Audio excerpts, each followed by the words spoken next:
Wow! Ang galing! O, ito, last subo na to, ha? Yan. Sarap itong ulam, eh. Ay. Sir Luke, good evening. Kumain ka na ba? Gusto mo ba ipaghain kita? Good night, Abby. Sir, yung tungkol po sa nangyari, okay lang po ba na... Sir...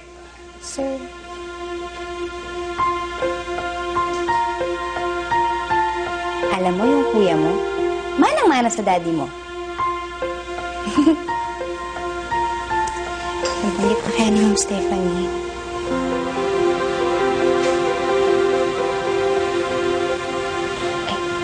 What? Ano po kasi, sir? Get straight to the point, Miss De La Rosa. Marami pa akong kailangan tapusin. Baka po nabanggit na rin po sa inyo ni Mrs. Lim. What? Si Mrs. Lim po, hindi po ba nandito po siya kanina?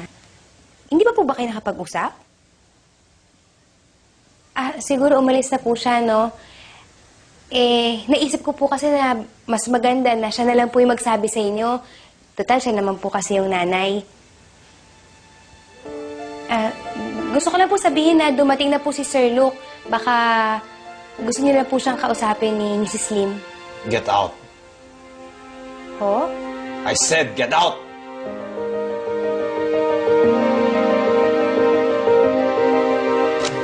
Oh, baby. Pasensya ka na, ha? Yung daddy mo naman kasi, aatakihin ako sa puso sa kanya. Alam mo, parang lagi na lang siyang galit sa akin. Pero buti na lang, mabait ang mami ninyo. Ha? Oo, bakit? Bakit? Anong ganon? Ay, Diyos ko, halika na nga. Tama ka sa akin. Yeah! Doon tayo. Halika na. Mag-good night lang naman tayo kay mami mo. What did you just say? Dadalhin ko siya sa mami niya para mag-good night. Bastos ka rin eh, no? How dare you say those things to her? Sandali lang, ma'am. Wala naman akong sinasabi. Sabi ko lang magkikis sa mami niyo. Mami niyo naman po yun. Are you out of your mind? Hindi mo man lang nirespeto si Mommy. You're gonna get fired for this. Baby, bakit ganun? Lahat ng tao sa bahay niyo mainit ang ulo. Kasi matagal lang patay si Mami.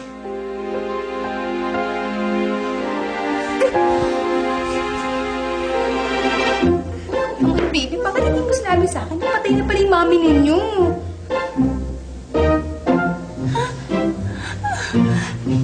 Yung pala yun, yung ganon.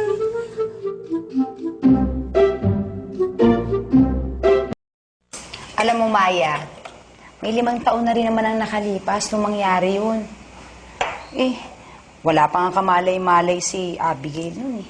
Ano ba kasing kinamating ni Mrs. Lim? Plane crash daw. Papunta si Ma'am sa ibang bansa nung mangyari yun. Pero alam mo ba, kahit yung abo niya, hindi na naiuwi dito. Grabe pala, no? Oo naman. Lahat nga kami rito, hindi kami makapaniwala.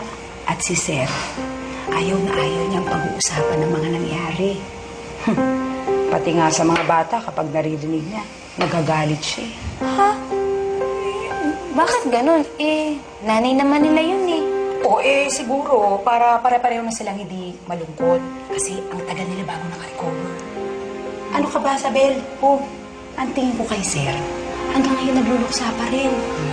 Nakita mo naman, laging masungit. Tapos laging walang hibo. Minsan nga yung mga bata, ilang na rin sa kanya eh. Kawawa naman pala yung mga bata, no? Kaya siguro nagkakaganyan sila.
Sir,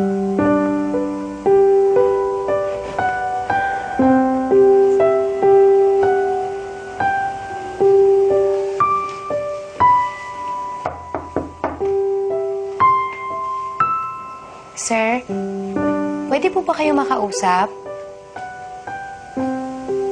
Alam ko po kung gaano kasakit mawala ng magulang. Naintindihan ko po yung pinagdadaanan ninyo.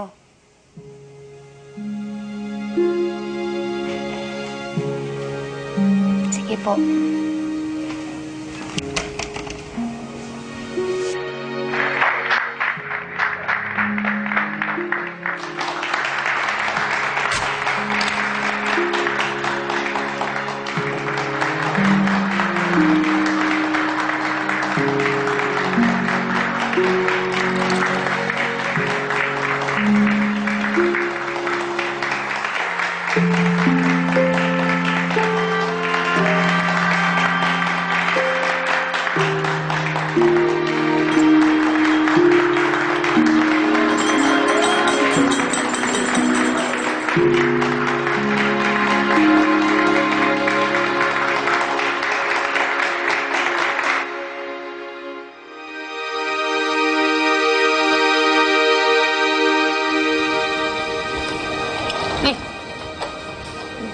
Sir, It's late.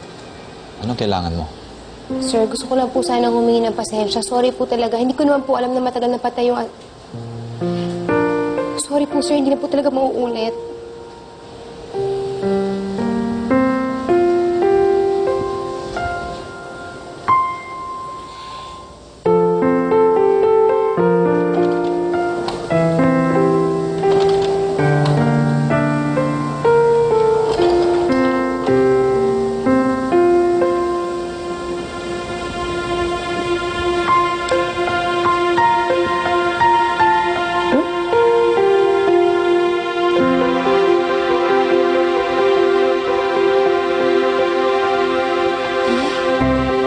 Ang maganda pala ng asawa ni Sir.